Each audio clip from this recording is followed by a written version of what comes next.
Welcome to Cosmic Science School, and the students who are new, they can subscribe our channel Cosmic Science School.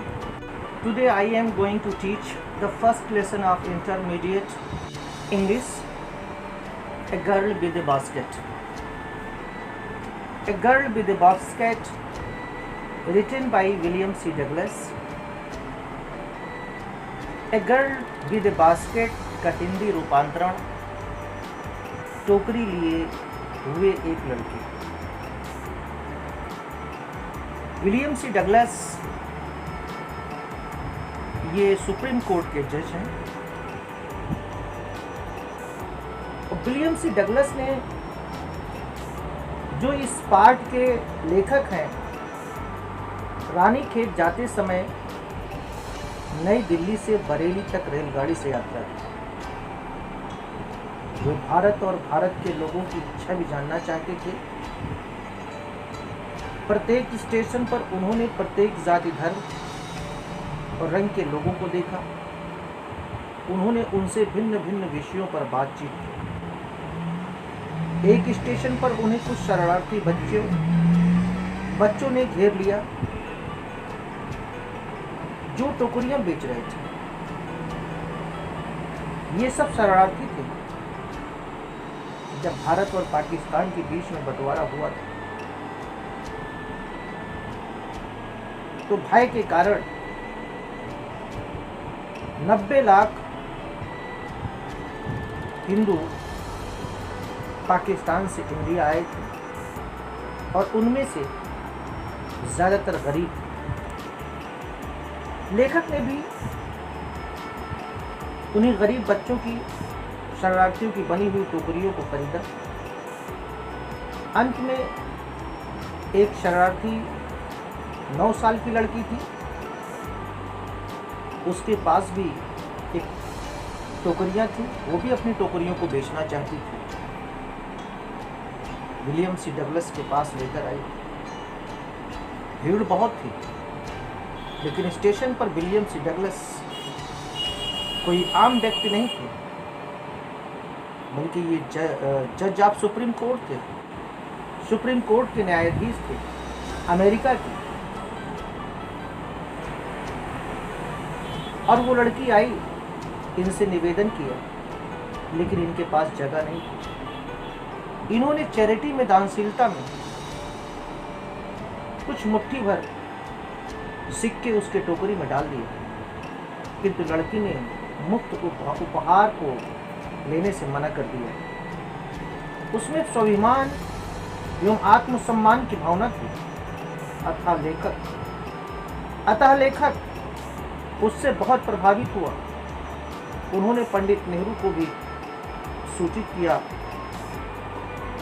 और बताया कि भारत में प्रत्येक कोने के, प्रत्येक पद के लोगों में स्वाभिमान, आत्मसम्मान है और अच्छे आचरण और अच्छे गुण वाले हैं। उनमें स्वतंत्रता की तीव्र भावना है। ये a girl with A basket का संक्षिप्त सारांश था, जो अभी मैंने आप लोगों को बताया। अब आप अपने टेक्स्ट के लाइनों को देखते जाइए।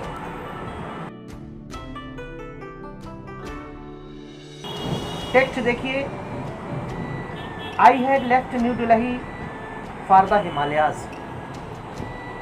आई was going as far as Bareilly by train and then by car to Ranikhet and old British Army hill station located on a 6-foot ridge opposite a 120 miles stretch of snow-capped Himalayas.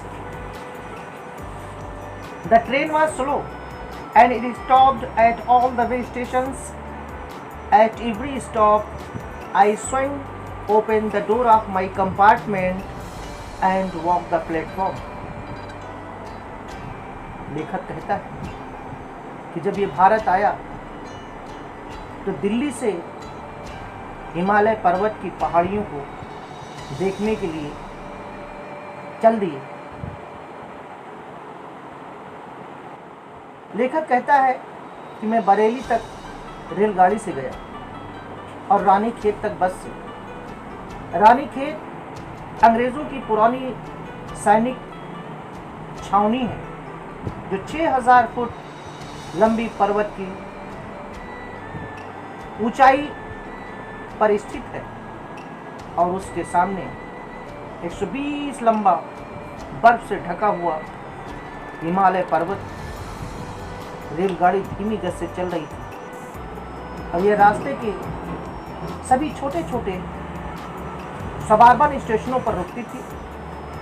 एक एक दो दो करके लोग उतरते थे। गाड़ी के रुकने के प्रत्येक स्थान पर मैं अपने डिब्बे के दरवाजे को खोलता था और प्लेटफॉर्म पर घूमता था।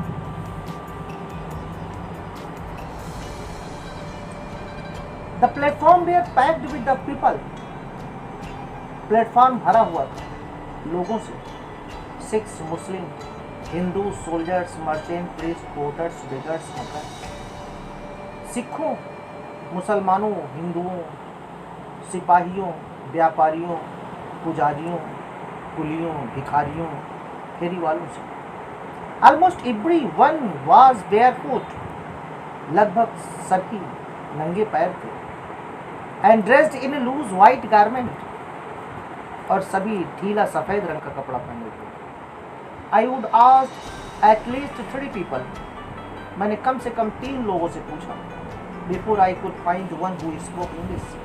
जिसमें से मुझे एक मिला जो अंग्रेजी में बात कर सकता था। We would talk world affairs and every major topic news of the day produced.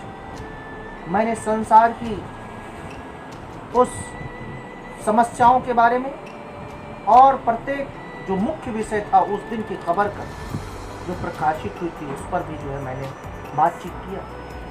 In this way I was trying to get a feel of the pulse of the nation. इस प्रकार मैं राष्ट्र की नब्ज को टटोलने का प्रयास कर रहा था। मैं देश के लोगों की भावनाओं को जानने की कोशिश कर रहा था और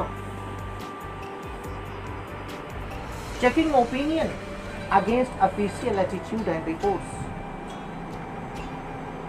सरकारी दृष्टिकोण से, व्यवहार से तथा खबरों के विरुद्ध मत को परख रहा था और उनको सूचित कर रहा था। The route lay through one of the richest of India's agriculture areas. This was the plain of the upper Ganga river, 1000 feet above sea level, but tropical. The Ganga was brown silt, swollen with flood waters, its overflow inundating thousands of acres of rice. To the north were jungle. The route lay through, रास्ता होकर था, one of the richest of India's agriculture area, Bharat के सबसे धनी कृषि क्षेत्र से होकर रास्ता गया। This was the plain of the upper Ganga river. ये गंगा नदी के ऊपरी भाग का समतल मैदान था।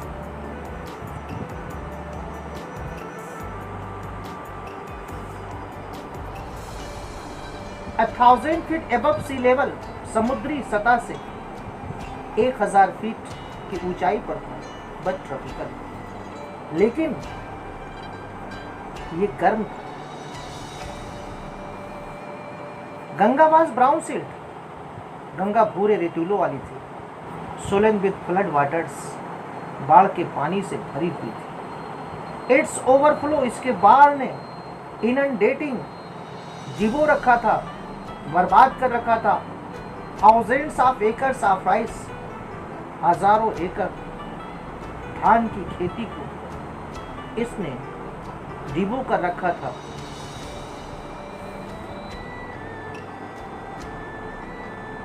To the north were jungles, उत्तर में जंगल थे। Great expanses of grass, higher than a man's head, बड़ी बड़ी आदमी के सर के से ऊंची ऊंची घासें थी, and unbroken except for an occasional clump of trees. यदा-कदा पेड़ों के समूह थे, वृक्षों के समूह थे। द होम ऑफ टाइगर्स, उन जंगलों में चीतों के घर थे, एलिफेंट्स, हाथियां थी, पाइथन, अजगर एंड कोबरा जहरीले सांप थे। Everywhere else there was flat land running to the horizon.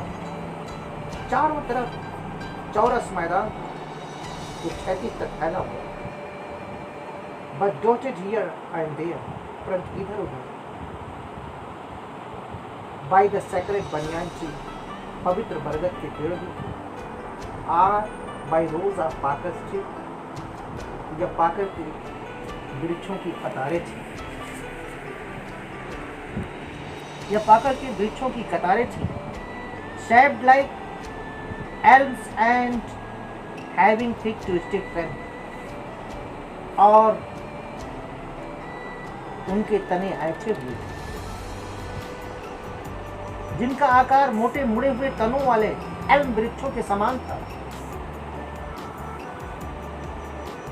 Out whom it air was moving in front, in from the southwest, दक्षिण पश्चिम से गर्म और नम हवाएं बह रही थी। मंकीज some of them, बंदर उनमें से कुछ, मदर्स कुछ मादा थे, विद बेबीज अपने बच्चों को क्लिंगिंग चिपकाए हुए थे टू देम अपने से, अपने शरीर से, एंड राइडिंग अंडरनीथ वृक्षों से नीचे उतर रहे थे, सोइंग ऑफ ट्रीज पेड़ों से झूल झूल कर उतर रहे थे। एट द स्टेशन, स्टेशन पर लुकिंग फॉर फूड, जो भोजन की तलाश में। द विलेजेस वी पास, जिस गांव से हम गुजरे, हैड वॉल्स, जिनकी दीवारें थी, मेड ऑफ मड, जो मिट्टी की बनी हुई थी, कीचड़ की बनी हुई थी, mixed with water and cow dung, पानी और गाय के गोबर और मिट्टी मिलाकर बनाई गई थी।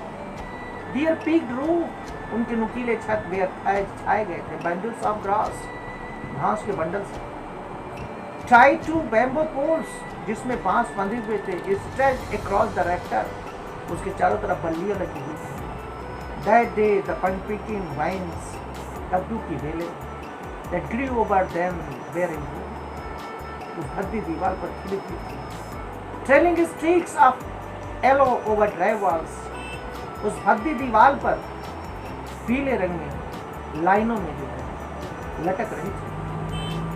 At one station my routine of talking with the people was interrupted, एक स्टेशन पर मेरा लोगों से बात करने का क्रम टूट गया, इंटरप्टेड हो गया, रुक गया।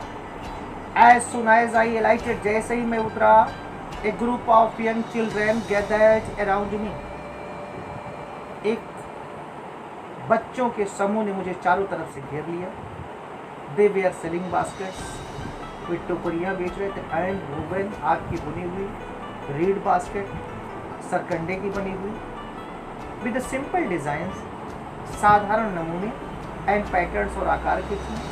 They held the baskets high, वो टोकरियों को ऊंचा उठाए हुए, shouting words, अपने शब्दों में चिल्ला रहे थे। I did not know, मैं नहीं समझ सकता था, बट कन्वेइंग, लेकिन वो ऐसा जाहिर कर रहे थे, अनमिस्टेकबली ये डिजायर, बिना गलती की अपनी इच्छाओं को जाहिर कर रहे थे। Thank you very much. The next paragraph will be talk the next day.